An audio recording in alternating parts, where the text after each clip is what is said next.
거룩하신 하나님, 우리가 하나님 말씀에 순종하며 겸손히 주님 앞에 나아가게 하여 주시옵소서. 예수 그리스도 이름으로 기도합나이다. 아멘. 오늘 말씀의 제목이 예레미야 26장 16절 24절은 말씀에 반응하는 마음, 순종과 불순종이다라는 것입니다. 여러분, 하나님 말씀이 똑같이 증거돼도 옛날이나 지금이나 순종하는 사람이 있고 불순종하는 사람이 있는 것입니다. 어제 우리가 말씀 본 것처럼 예레미야의 그 회개하고 돌이키라, 순종의 길로 불순종해서 돌이키라라고 할 때 지금 많은 제사장들과 많은 지도자들이 어떻게 했어요? 예레미야를 죽이자. 뭐 그들의 마음에 회개하는 마음으로 돌이키는 것이 아니라 예레미야를 죽이려고 한다. 그러니까 여러분, 진리라는 게, 여러분 진리라는 것이 그 진리를 말하기까지는요 죽음을 각오해야 되는 거예요. 왜 그러냐면 진리를 선포한다는 것은 무엇입니까? 그 말이 선포되는 순간 비진리가 드러나게 되는 것이 16절에 보니까 뭐라고 되어 있어요. 관료들과 모든 백성이 제사장들과 예언자들에게 말했다. 이 사람이 죽는 것이 합당하지 않다. 이는 그가 우리 하나님 여호와 이름으로 우리에게 말했기 때문이다. 그때 모든 백성들이, 제사장들과 예언자들, 그러니까 제사장들과 예언자들은 예레미야를 죽이려고 했죠. 그 땅에 장을 건네 몇 사람이 일어나 백성이 회중들에게 말했다. 18절 같이 보겠습니다. 시작. 유다왕 이스기야 때 모레셋의 미가가 이렇게 예언한 적이 있다. 만군의 여호와께서 이렇게 말씀하셨다. 시온이 밭처럼 경작될 것이고 예루살렘이 폐허더미가 될 것이며 성전의 산이 숲의 높은 곳처럼 될 것이다. 19절. 그때 유다왕 히스기야와 모든 유다가 그를 죽였는가? 오히려 그가 여호와를 두려워해 여호와께 간구하지 않았는가? 그래야 그들에게 선하신 재앙에 대해 여호와께서 마음을 돌이키지 않았는가? 우리는 우리 자신 위에 큰 재앙을 가져오려. 그러니까 만약에 예레미야를 죽이게 되면 어떻게 되는 거예요? 더 큰 재앙이 오는 거예요. 여러분, 하나님 앞에서 우리가 불순종의 길에서 돌이켜서 엎드려 하나님을 바라보며 하나님께 나아가면 어떻게 돼요? 순종의 길로 바뀌고 재앙이 거둬질 텐데, 여기서 오히려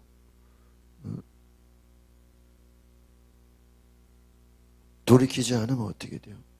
더 큰 죄를 짓게 된다. 여러분, 다윗이 우리아의 아내 바세바를 빼앗고 어떻게 돼요? 거기서 끝나는 게 아니라 우리아를 죽여요. 그러니까 이 죄라는 것이 이게 돌이키지 않으면 어떻게 돼요? 죄가 더 큰 죄가 되고 더 큰 죄가 되는 거예요. 굉장히 중요한 얘기를 하고 있습니다.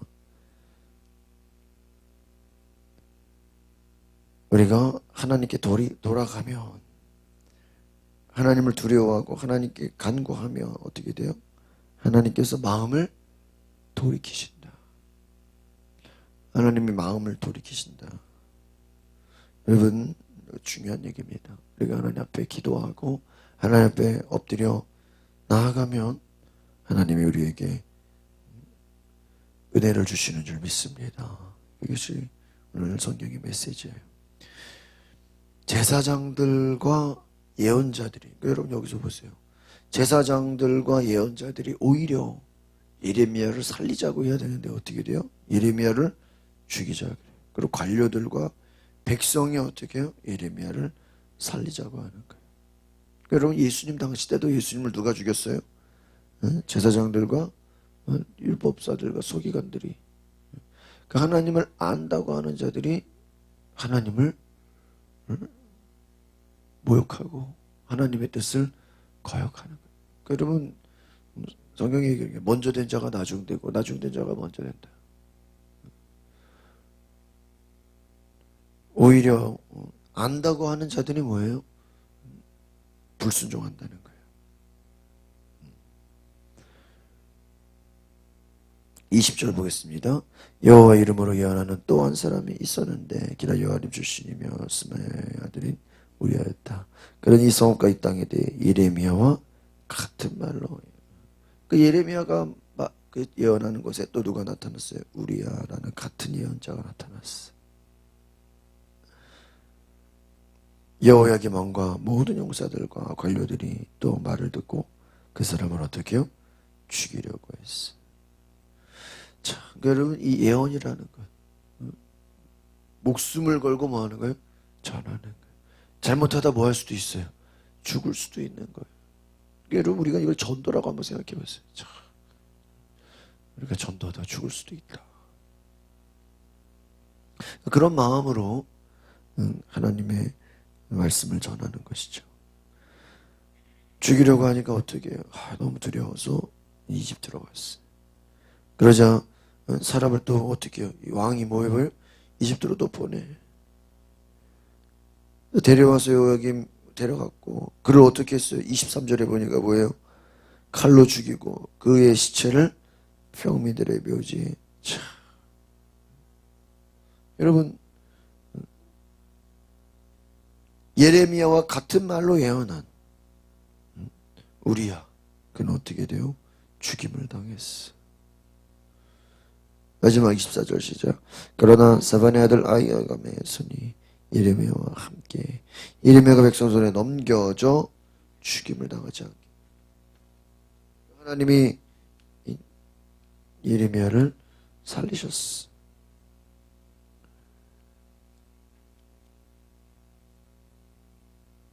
우리아가 전하는 하나님 말씀을 거부하고 이 여호야김 왕은 어떻게 했어요? 우리아를 데려와서 죽었습니다. 예레미야도 죽을 뻔했어요. 아이감의 그러나 보호를 받습니다. 그러면 우리가 생각, 아니 왜 우리아는 죽고 예레미야는 살았냐 말이에요. 여러분, 세례 요한도 신실한 선지자 예언자지만 어떻게 됐어요? 그냥 목배임을 당했어. 죽임을 당했어. 그러니까 여러분, 모든 것은 그럼 뭐 우리아는 하나님이 사랑하지 않고 예레미야만 사랑했냐? 그렇게 말할 수는 없는 것입니다. 하나님께 맡기는 거예요. 우리아나 또 죽음을 면한 예레미야나 다 하나님의 섭리 가운데 있다. 그러니까 우리가 하나님의 뜻을 다 알 수 없어요. 그러니까 우리가 무슨 결과만 가지고 알 수 없는 것이죠. 우리아는 또 우리아 나름대로 하나님께 뭐예요? 쓰임을 받은 것이죠. 그러니까 여러분, 예를 들면 그런 거예요. 모세가 가나안에 못 들어갔어요. 그럼 실패자예요? 아니에요. 여러분, 그 이단들이 쓰는 논리 중에 하나가 뭐냐면, 제가 뭐 그걸 연구하지 않았지만, 그 하도 그즘에 코로나 때문에 신천지가 막 유명해졌잖아요. 그러니까 제가 아는 목사님이 이 신천지 이렇게 연구하는 거를 이렇게 들어서 저한테 이렇게 얘기를 해주신 거예요. 그 사람들의 논리가 뭐냐면, 성경을 보면서 그 성경의 인물들 있죠. 인물들을 다 비난하는 거예요. 우리는 어때요? 그들을 보면서 배울 점을 찾잖아요. 그러니까 그 중에 예수님도 뭐 하는 거예요? 비난하는 거예요. 예수도 뭔가 부족하다. 신천지의 논리가 뭐예요? 다 얘는 이래서 문제고 얘는 이래서 문제고, 성경에 나온 인물이 다 뭔가 흠이 있고 문제가 있고 결함이 있는데 마지막에 자기들의 교주는 결함이 없고 최고 완벽하다. 이래서 그 자기들의 교주를 뭐예요? 딸을 속에. 그러니까 예를 들어 아까 말한 것처럼 모세를 얘기하면은 모세가 가나안에 못 갔으니까 어떻게 생각해? 응? 실패했다. 그럼 다윗은 성전 지어야 되는데 성전 지었어 못 지었어? 못 지었으니까 뭐 한 거야? 실패. 그런 식으로 가는 거야. 응? 솔로몬은 성전 성전 지었는데 나중에 또 우상숭배로 갔잖아. 그러니까는 예수님도 뭐 제자들이 뭐 그렇게 뭐 저기 하지 않았잖아. 그러니까 그냥 그 자기들의 논리로 보면 얘는 이래서 부족해서 안 돼. 얘는 이래서 부족해서 안 되고. 다 뭐예요? 뭔가 문제와 결함을 찾아서 그 논리로 자기들의 교주를 믿게 하는 거예요. 그러니까 이게 성경을 순수하게 믿는 게 아니라 뭐예요? 교주를 따르기 위한 하나의 뭐야? 수단으로 사용. 그러니까 악해 안 악해요? 얼마나 악하냐 말이에요. 그들의 논리로 따지면 순교한 것도 뭐한 거로 쳐? 예? 실패한 걸로 치는 거예요. 예? 복을 받지 못했다. 여러분 스테반이 실패한 거예요? 아니죠. 여러분 예수님의 제자들 사도들이 순교하고 하나님 앞에 여러분 세례 요한이 예수님 뭐라 그랬어요? 세례 요한보다 큰 자가 없다 그랬어요. 얼마나 예수님. 그러니까 여러분 성경은 그냥 무조건 오래 사는 것이 축복이다. 뭐 아무 일도 일어나지 않는 것이 하나님의 복이다. 그렇게 말하지를 않아요. 하나님이 맡겨준 뭐가 있어요? 사명이 있는 거예요. 그러니까 우리아는 하나님이 안 사랑하고 예레미야는 사랑하고 그런 거예요? 그건 아니죠. 각자 나름대로 하나님 앞에 뭐예요? 쓰임을 받은 거예요. 그렇잖아요. 목회도 어떤 분은 뭐 개척을 해서 또 이렇게 목회를 하는 분도 계시고 또 뭐 또 쉽게 그냥 또 뭐 아버지가 물려줘서 그냥 또 쉽게 하는 분도 계시고 또 뭐 도시에서 목회하는 분도 있고 또 시골에서 목회하는 분도 있고 또 선교 나가는 분도 있고 우리가 뭐 환경만 가지고 뭐가 잘했고 뭐가 못했다고 누구는 사랑하고 누구는 안 사랑한다고 말할 수 있어요 없어요? 없는 거예요. 그러니까 하나님이 맡겨주신 섭리가 있다. 그 말은 뭐냐면 하나님이 그 사람을 통해서 뭐예요? 하고자 하시는 일이 있어요. 그것을 깨달으시기를 바랍니다. 그러니까 무슨 말이냐면은 우리가 모든 것을 내가 다 할 수 있습니까? 할 수 없어요. 예레미야라고 자기가 뭐 살 줄 알았겠어요? 여러분 베드로가 감옥에 있을 때 내가 여기서 찬양하고 기도하면 천사가 와서 나를 끄집어내서 내가 탈출할 거다라고 그거 구했을까요? 구하지 않았어요. 그냥 천사가 와서 뭐하라고요? 나가라는 거예요. 여러분 무엇입니까? 하나님께 맡겨야 돼요. 예레미야가 야 그래도 하나님이 내가 이거 이 정도까지 했으면 하나님이 나를 목숨은 건져주시겠지 뭐 그거 믿고 전한 겁니까? 아니에요. 예레미야든 우리야든 다 어떻게 보면 똑같이 뭐예요? 죽을 수밖에 없는 상황이에요. 여러분 여호야김 왕이 오히려 거절하고 하나님의 사람을 죽였다는 거예요. 거기에 대해서는 하나님이 또 뭐예요? 이 여호야김 왕을 뭐예요? 심판하신다. 여러분 오늘 여기서 중요한 건 무엇입니까? 순종하는 사람들이 있고 순종하지 않는 사람들이 있다라는 거예요. 오히려 예레미야가 전한 메시지에 종교 지도자들과 예언자들은 뭐예요? 거부하지만 관료들 오히려 전혀 기대하지 않았던 사람들은 뭐예요? 순종을 해요. 오히려 변론을 해요. 그러면서 100년 전에 히스기야 왕 때 예언자 미가가 전했던 그 일들을 기억하고 있어요. 히스기야가 하나님을 두려워하고 회개하고 겸손히 나아갔던 것을 말하고 있어요.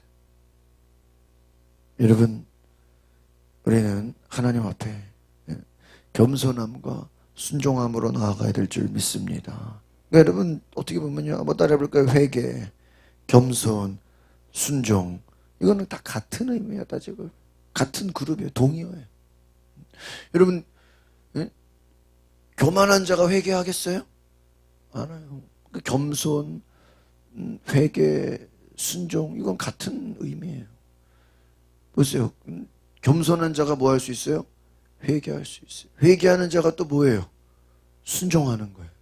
연결이 되는 거죠. 반대로 교만하고 강팍하고 불순종하고 결국은 심판을 받는 것입니다. 여러분 다윗이 위대했던 것은 뭐예요? 그가 왕이지만 언제든지 선지자의 말에 뭐 했어요? 겸손히 순종하고 어떻게 해요? 낮아지고 회개했어요. 그래서 다윗이 위대한 거예요. 여러분 죄의 양으로 따지면 사울보다 다윗이 더 큰 죄를 줘. 사울 죄 그거 가지고 그게 뭐 큰 죄냐. 근데요 그 깊은 속으로 들어가면 사울은 어때요? 교만해. 여러분 사울 회개했습니까? 회개 안 했어. 무당 찾아가고 자기는 죄가 없다 그러고 교만하고 죽이려고 하고. 그러니까 여러분 교만과 불순종과 강팍함, 여러분 그러니까 망하는 거예요.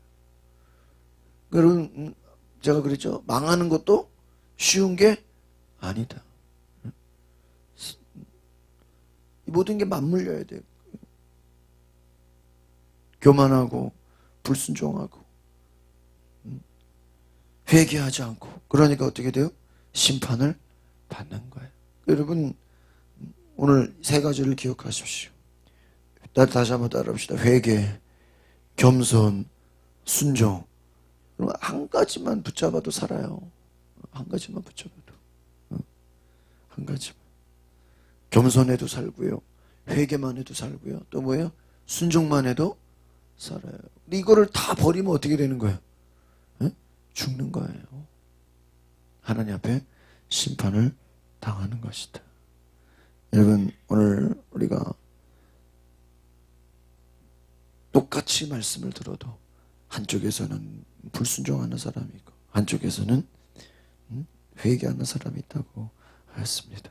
왕이라 할지라도 하나님 말씀을 거역하고 오히려 선지자를 죽이려고 하는 사람이 있고 또 같은 왕이지만 오히려 백성들 앞에 회개하자고 나오는 것입니다. 오늘날 저는 이 말씀을 보면서 이 시대도 똑같아요. 여러분 이제 말세가 될수록 여러분 어떻게 되는지 시대는 양극화돼. 딱 나눠져. 뭐예요? 순종 아니면 불순종. 회개 아니면 강박함. 교만 아니면 겸손. 딱 나눠지는 거예요. 여러분 우리가 어떤 길을 갈 것인가? 하나님 앞에 순종하는 길을 가시기를 바랍니다. 사람들의 반응, 사람들의